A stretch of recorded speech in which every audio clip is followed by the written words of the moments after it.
Well, welcome everyone. Welcome to our presentation to It's a Big World After All.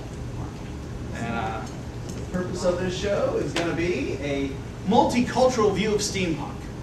So your hosts are going to be myself. I'm Thomas Galvin. Jessica Galvin. RJ Foster. If you were able to sneak into the Guns and Gadgets panel yesterday. With a crowbar. What's right there? Jessica was wonderful handing out her tickets. So it's going to be kind of a history lesson. So there's some information we're going to be passing on. So please excuse the book reading from time to time, because we want to make sure we give you the accurate information. Particularly dates. Yeah.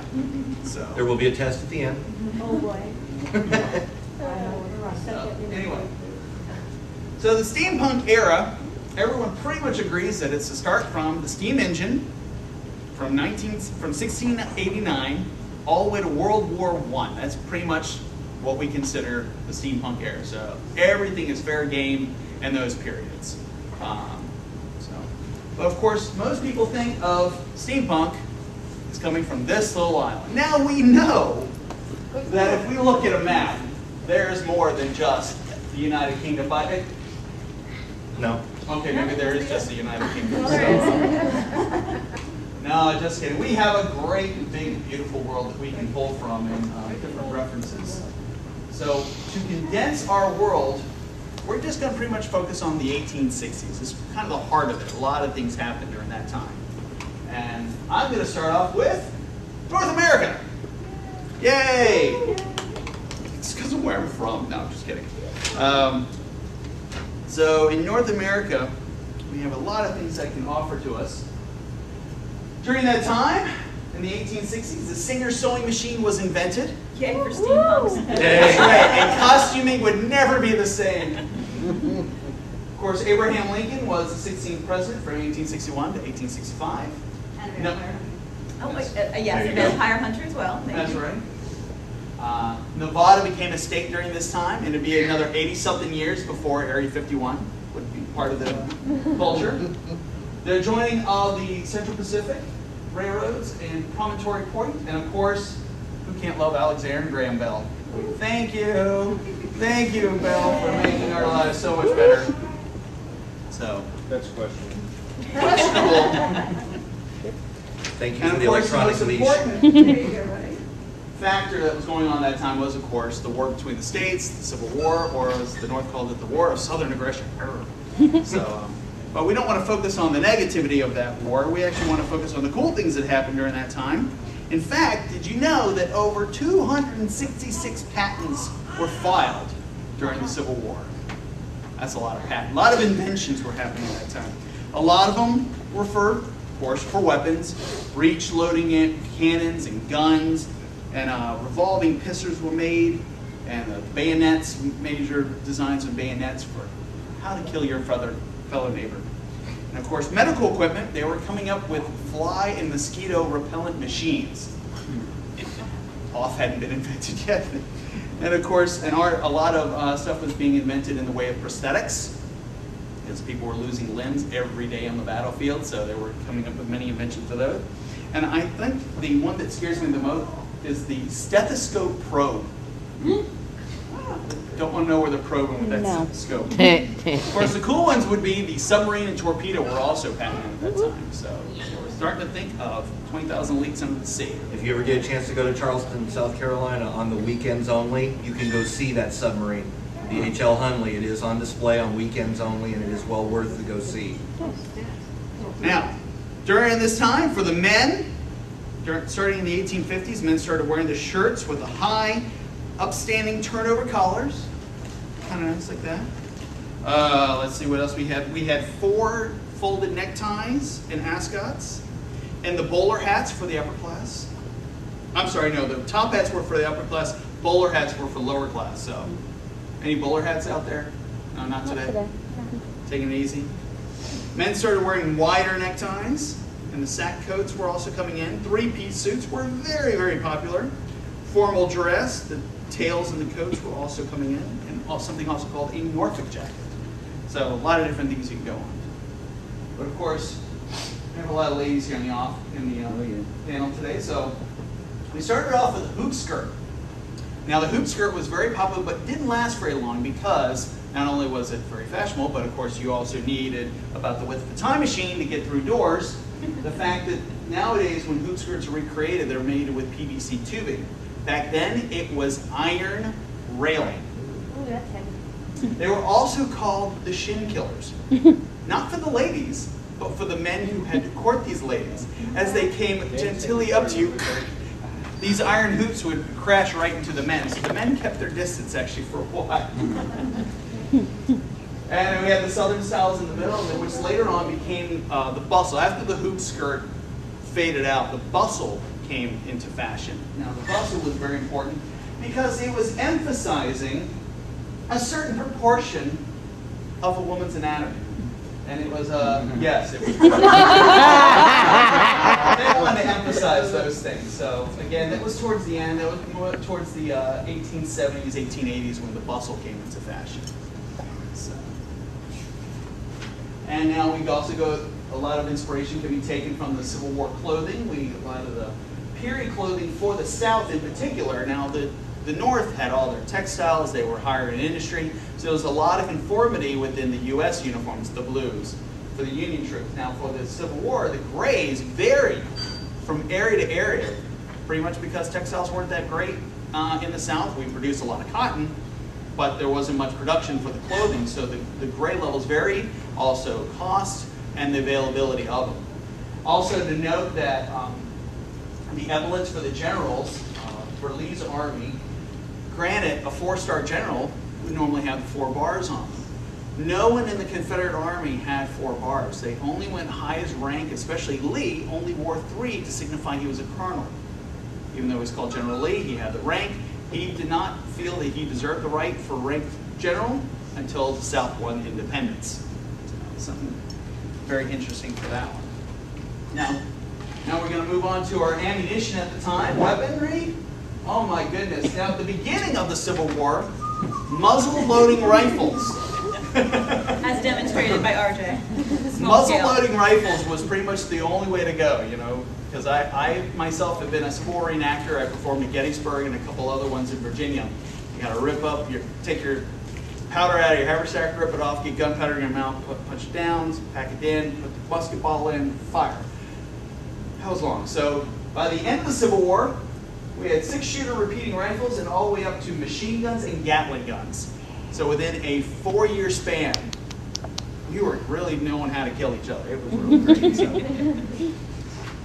how much does it cost to fire it in 3 seconds? We're not talking about that. Now, the way we can see this in our culture now, the influence of this time, who has not seen The Wild Wild West, the movie? Okay, it's not a great movie, but it's not too bad either. It's got some good stuff. And, of course, Jonah Hex. These are very good after Civil War movies showing Oh, I won. My favorite one's coming up here when he has the gun launching dynamite. Here it is. He's looking at his wide array of weapons here with his anchor. And there you go. A crossbow that shoots sticks of dynamite. Oh, I need one of those. Now, it's kind of funny. This is actually a bit of a flaw because dynamite was not invented until 10 years after the Civil War. So, a little bit of a Spoiler. inconsistency. Dynamite, yeah. Nobel hadn't made it yet. So, that's all right. Get dynamite. Now for our influence. Again, we see Abe Lincoln in his finest. It looks like some sort of cross between Abe Lincoln and his Ghostbuster there with his jetpack. Things you can use, of course, the clothing. And Civil War bringing in the actual military uniforms with the Gatling guns. And it looks like a little hint of Army of Darkness right there for me. They've got that armored hand going on there. So, we are now going to leave the time of North America, and I'm going to leave it to Jessica to continue on. Thank you. We leave civil unrest and military unrest in Western Hemisphere, and because we got to choose which countries we wanted to investigate, I moved over to the Eastern Hemisphere, so we'll next visit the land and country of India. So in about 1857, while civil unrest is happening in Civil War in North America, pretty much the same thing's happening in India as well. So to give you a snapshot in time of India's time frame, it's about 1857. The East India Trading Company has been in control of India for almost 100 years. And the military, starting with the military, the local citizen, native Indian military, is on unrest, and it's soon joined by the regular citizens of India, and they pretty much oust 100-year-old power that be, East Indian Company. And for the first time, in about 300 years' time, India has a shot of being its own power, its own governing rule of its own lands, its peoples, its government. And it only lasts for less than half a year, because by 1857, our beloved Queen Victoria, Empress of India, has taken over direct crown rule of India. So they've gone from 300 years of military control by other people rather than themselves, a brief period of unrest where they actually win control of their own country and their citizenry, and then they lose it again back to the British monarchy. And British monarchy will have direct crown control for about 70 years or so, up until about 1919. Come 1919, they go into sort of indirect British control. And really that's the beginning of the end of the British Empire. It's the beginning of their downfall. They end up having to give back in the next couple of decades all the places that they sort of took over and became the British Empire. So eventually they have to give back India, all the other countries they sort of took. They end up keeping the Falkland Islands for strategic sheep herding purposes. But it is the beginning of the downfall. So you're in that time period here in India. But at the moment, 1857, lots of civil and military unrest, and just not quite in control of themselves. You do have to realize, though, that this country, at 1860, India is just 150 years shy of being a 5,000-year-old peopled country of religion, of history, of architecture, of art, of literature, of music, of design elements. And so they've got all of that beautiful culture that if you're interested in playing in it as a steampunk, bringing these elements, it's a very rich, very diverse culture. Though at the time frame, unfortunate happenings are around. So if you'd like to lift or be inspired by, and because I wrote this programming, I started with something for the ladies. It's all about the bling. So here you've got absolutely exquisite jewelry. And I was walking around Ancient City Con, and I've been admiring the pieces of jewelry that my fellow steampunk ladies have been wearing. And all of it's beautiful. There is some diversity in it. It most often involves gears and cogs, as it should. It is steampunk. But if you looked into the Indian culture for jewelry, you'd find beautiful filigree work, most often done in gold. Brass would be acceptable too if you were altering it into the steampunk world. But there is color in Indian jewelry. Beautiful gemstones, opals, all of it richly hued. And so it doesn't have to be sepia tone, as so often we are, but instead you can bring beautiful, beautiful ornamentation and beautiful color into your creations. And color will be a running theme if you're inspired by India, up to and including henna, but we'll get to the clothing in just a moment, which is where the color is going to come in. I often admire a lot of the leather work that we see on the gentleman, RJ. But I do often find, and no offense to the gentleman, I do often find the leather work to be very masculine looking. It is solid, it is heavy, it is rich, it is bulky, and that's not a bad thing, RJ. Nope. But if I was wearing it, I'd probably want something a little more delicate. And so if you're inspired by the Indian culture, I would look to henna. Henna is often very organic. It is traditionally used for religious culture, religious ceremony, festivals. Most often you would see the brides wearing henna on feet and hands and fingertips. Although today, as we've sort of taken it over, you'll see just about anybody wearing it for just about any reasons. But it's usually very organic shaped. Sun, moon, stars, florals were the height of fashion as far as henna was concerned. But could you imagine lifting henna design and putting it on your bracer, into your leather work? And then suddenly your leather work seems a little more delicate, a little more feminine, particularly for the ladies. So I think there's opportunity here, and you'll see some later photos where people have lifted henna work and put it into leather. But back to being inspired by color from India, you'd have to look at their attire. And so the ladies of the 1860s, and it didn't matter your social status, your caste, were wearing saris and Cholis. Thank you, cholis. Saris and cholis. Sari meaning strip of cloth anywhere between 4 to 9 feet worth of material. And that's the bottom half, the skirt, the wrap, and then the wrap could be worn over. Could you backspace for me, Thomas? Which Backspace. Thank you. Back one more time. And the choli was that midriff-bearing, very tight blouse of a shirt, which if you ask me in 1860 looks very, very risque, a little too revealing. I couldn't imagine Victorian ladies wearing it. But when you take into consideration how hot, muggy, those sultry southern Asian summers were, really this outfit very much fit the environment. And unfortunately, in the 1860s, the photography doesn't lend itself to being able to see how beautiful and rich and embroidered and colorful these costumes are. So we put in pictures that have been taken much more recently using color photography to give you an idea of the color that you can employ into your steampunk costume if you're being inspired by India. The fabrics are beautiful, richly embroidered, often encrusted with design and gems. The tones are luscious, to say the least. You have to realize, too, we're talking about a culture, again, just shy of 5,000 years old. They've been making, and textiles have been their economic wheelhouse for centuries by the time you get to 1860. In about 200 BC, they are importing their silks along the silk and spice roads, 200 BC. By about 500 BC, you can find writings from Greece that lavishly praises the Indian cotton industry. And by about the 1100s, so 11th century, they are at the height of their embroidery and their dyeing. And so again, it doesn't have to be sepia tone. You can bring in the richness of the Indians' culture, particularly the fabrics, into your design.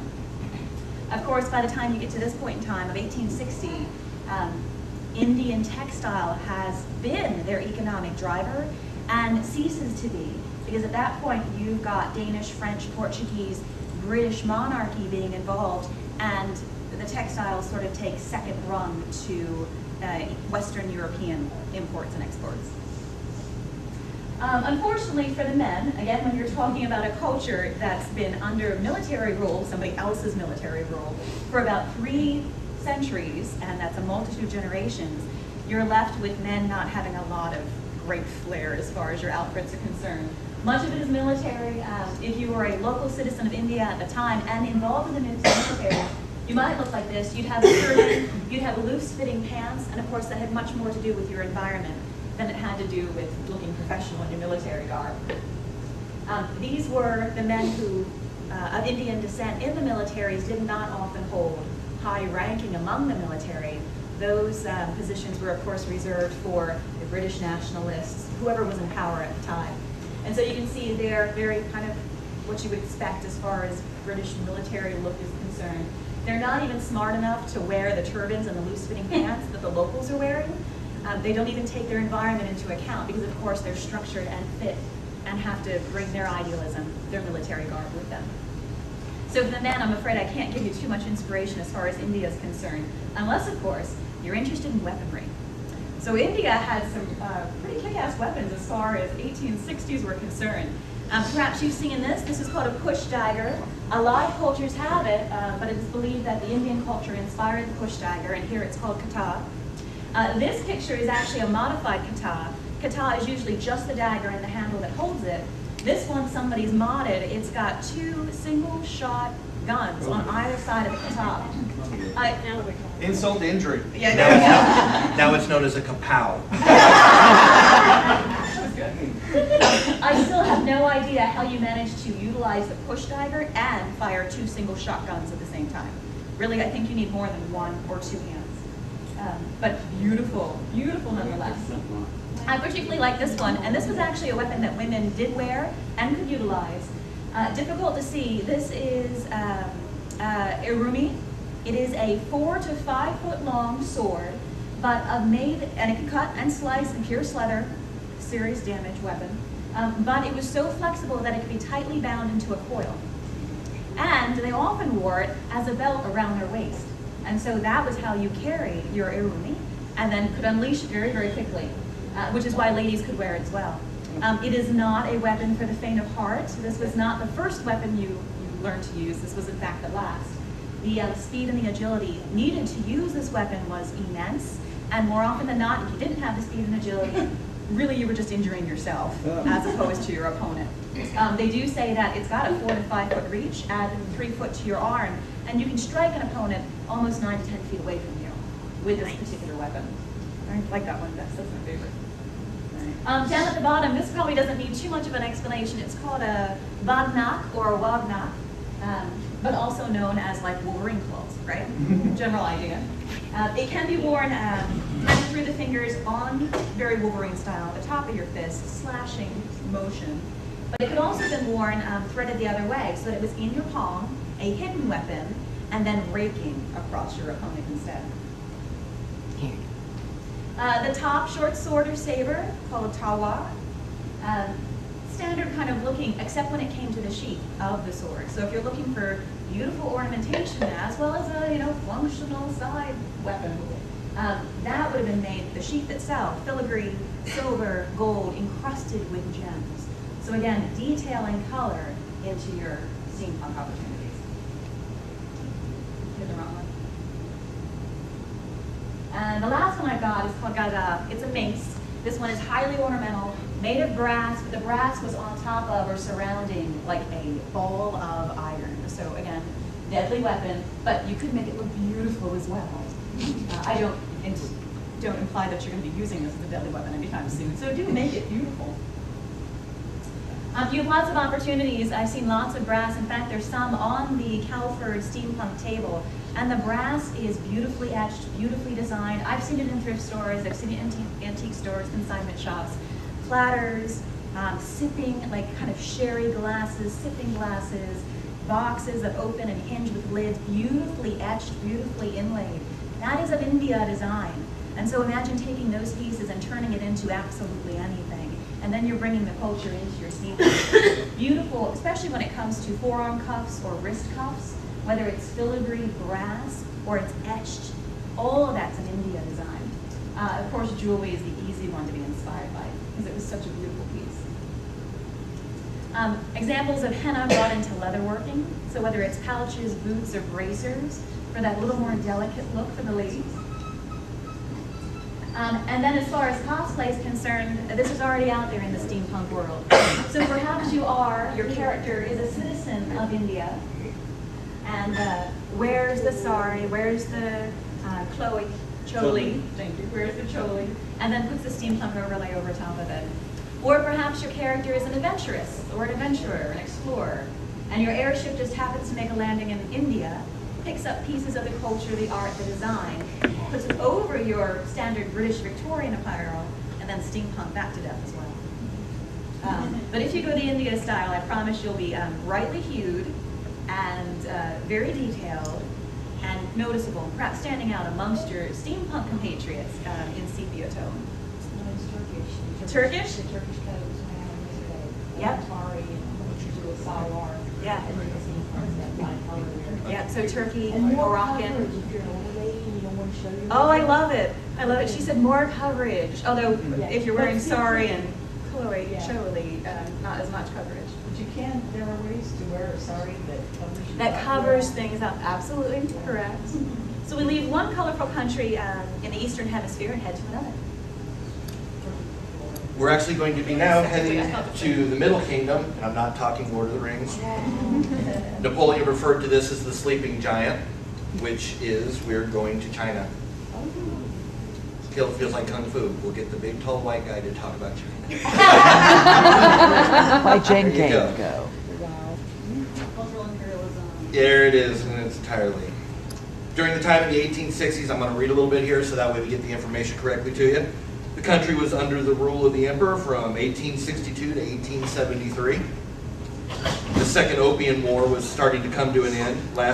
It was been going on since 1856. The School of Combined Learning was created. This was the first time that Western language was introduced and taught in China. So they were ahead on the, we need to speak what other countries are speaking and not just stick to our language. We need to know what they're saying. So they were actually teaching that to their kids automatically. So they were already starting to get ahead of the education curve right there. They're still there. They're still there. Oh, yeah. All of this was during the Qing Dynasty. It's been in power since 1644. You know, as we're talking how old India's been, China and Japan, Older still. they kind of make Asia look like a newborn. Okay, we've got, let's see, if you want to see an example of that time period, Steven Spielberg's movie, The Last Emperor. deals with this time period that we're talking about. Very good movie. It's long, but I will tell you, sit through it and you will become educated by the end of it. It is actually very well done. You will learn. And Christian Bale is an April? No, that's No, Empire. that's of the Empire Sun. of the Sun. Sorry. No, we don't have Originally like the backstory. 1940s. It's the villain from The Shadow. Okay, I'm going to attempt to try not to brutally murderize the names of these, but we're going to try here, okay? Traditional Chinese dress. Anybody seen Crouching Tiger, Hidden Dragon? There you go. What you're starting to see here is the changshan, which would be, it literally translates to long skirt, or long shirt rather, I'm sorry. It's the male equivalent of the women's shangpo, which would be the long skirt that the women are wearing there. They have the equivalent of them. They were introduced during the Qing Dynasty, 17th to the 20th centuries. They had they adopted the style of dress to face the harsh punishment. It was done just very, very similar to Ireland or in Scotland with their kilts. It was by rank, your family. They all had certain prints that they would wear, so you see somebody walking down the street, you knew what family they were with, etc. This is why I think I got stuck with this one. It had leather. We thought you'd be appreciative. Here it comes. The warriors. At this time with the Manchu dynasty. They were well-trained horsemen. Therefore, their armor, you would not want metal armor if you're riding on a horse. Unless you're doing jousting, and we can see how that works. We don't necessarily in the field have cranes to lift the guy up and put him on his horse and hope he doesn't fall off of it. These guys were wearing leather armor, highly maneuverable. You could move in it very easily, lightweight. It could deflect a blow. You know, straight on blows, you may go down, but if you could get a deflecting blow, just enough to keep you moving. If you're on horseback, you're moving quick as it is. The arrows that these guys shot were actually the power that they had with their bows and the skill that these guys had. Their arrows were known that they would actually be able to penetrate two people. We're not talking leather, we're not talking armor. Go through me, go through the guy behind me. That's the strength these guys had. And they actually had competitions and training throughout the year with the families that they had to learn these skills if they were ever called upon. Under the ceremonial dress, you would find leather under armor. Our under armor only takes care of salt and sweat. Theirs stops arrows. As you can see, it's kind of gone downhill. Once again, for the warriors of horseback, these would deflect blows. Now, if you get to the ones up in here, and I can vouch for this with what I'm wearing, you get up in here, it does kind of bind you up a little bit, you know. So the ones where they have a little less on the shoulders, they're going to be a lot freer to move, which would be more of your horse-mounted archers.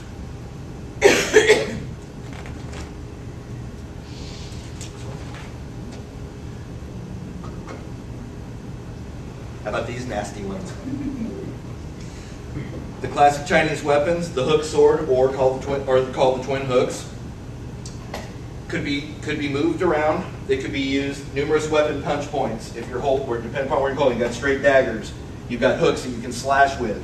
And when you see some of the martial arts experts, and some of the people still in competitions when they have to do their weapons competitions now, will use these because you will see them hook the two hooks together, and they will be able to use that hole as a whipping. So now instead of having 2 3-foot swords, I hook that thing and whip, and I could be hitting Thomas from here with that pointed tip on there, and the speed that it comes around is unbelievable because you're getting that whip speed on the end of it as it comes around.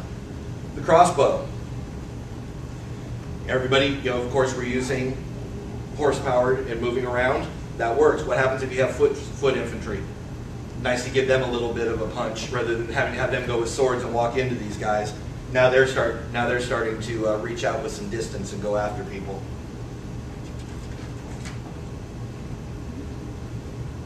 Anybody want to guess where gunpowder came from? We would have no boom boom if it wasn't for China. And China, we all have seen Chinese New Year's parades. A lot of their history and culture is based off of dragons. Thus, everything they do usually has a dragon element to it. What would cause more fear in an opposing force when you're coming up here and here's highly painted, ornate looking dragons, and next thing you know, oh wow, they're spitting fire. No, they're spitting things that are coming at us and exploding. So, you know, you're starting to deal with psychological warfare already. You're trying to intimidate them before you even get near them. But as you can see, there's the end of your cannon. Dragon head. This one doesn't have the dragon head, but there's one on the top. And then the small little, you could even do a gun, put the dragon head on the tip of it.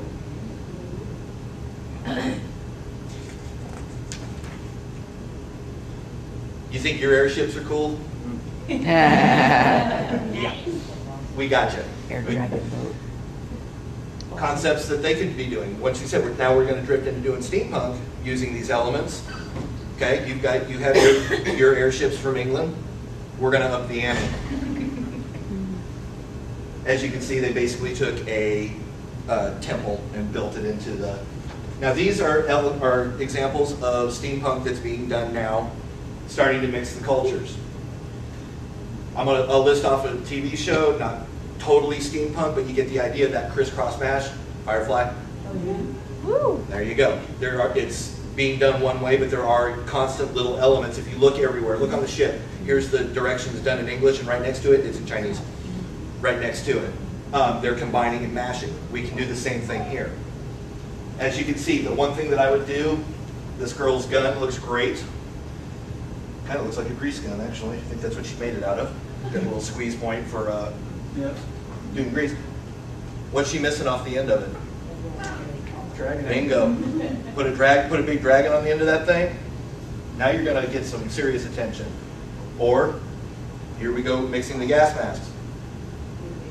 Instead of doing metal around it, what about doing bamboo? Oh, nice. Think about all your different elements. You don't have to stick to metals. You don't have to stick to leather. A lot of their stuff was done and made out of natural things that were around them.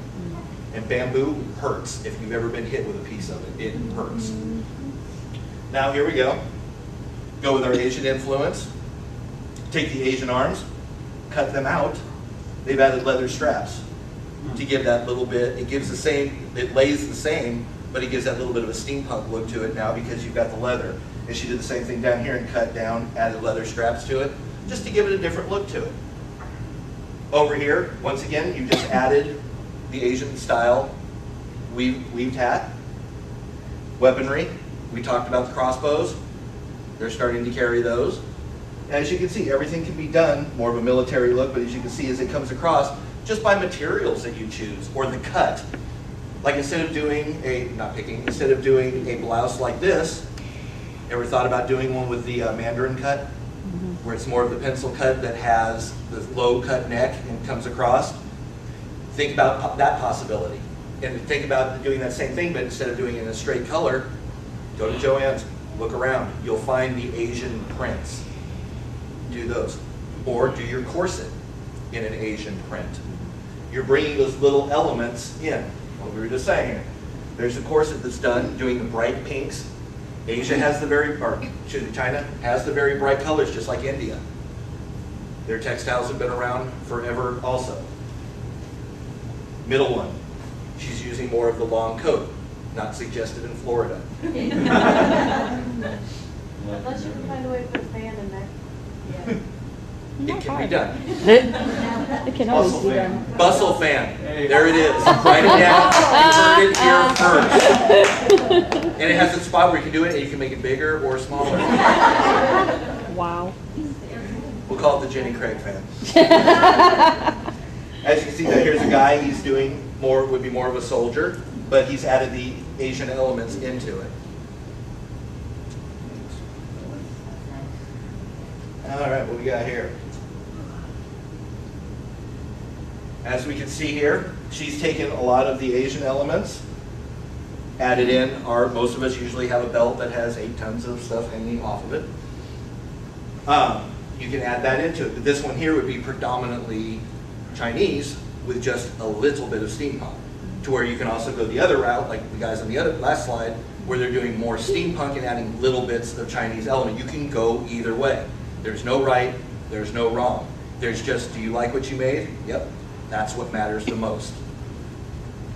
Here in the middle, he's stayed more with the traditional swordsman look. There's a little bit of steampunk because he's got a monocle going on there, but he's really stayed more of traditional Chinese. And over here on the side here would be the more elegant. Now, here's taking Victorian cuts. I think I saw H.G. Wells's significant other showing these yesterday. Hey, in that time period, so as you can see, she did the short skirt to the front, drooping in the back, but yet when you come up, she's got the Chinese parasol going. On this one, if I was her, I would have done the corset and done it as an Asian print on there instead of just the plain. Would probably. In this one here, anybody want to spot the steampunk? Anybody?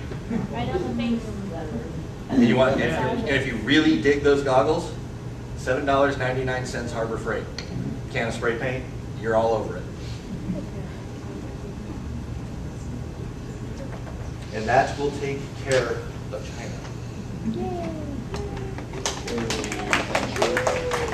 Or we can also, one other thing, we can even do fans. Oh. This is not mine. Disclaimer, not mine. But This is made by Thomas Williford of Brute Force Studios. They are a really, I'll leave it up here, you can come by and look at it. It's really nice and ornate. He actually has a laser cutter, cuts out the leather, puts brass underneath it, so it has a brass underlay. Oh, wow. But they do fold. Yeah. wow. But we'll have that sitting up here if you'd like to look at it. Highlights. Oh, sorry, warning lights. Oh yeah. By I the didn't way. need my eyes. Well, thank you very much, folks. Thank you for, that is our presentation. Again, if you have any questions, comments, suggestions, please stop by the Calvert booth today. We're going to be there.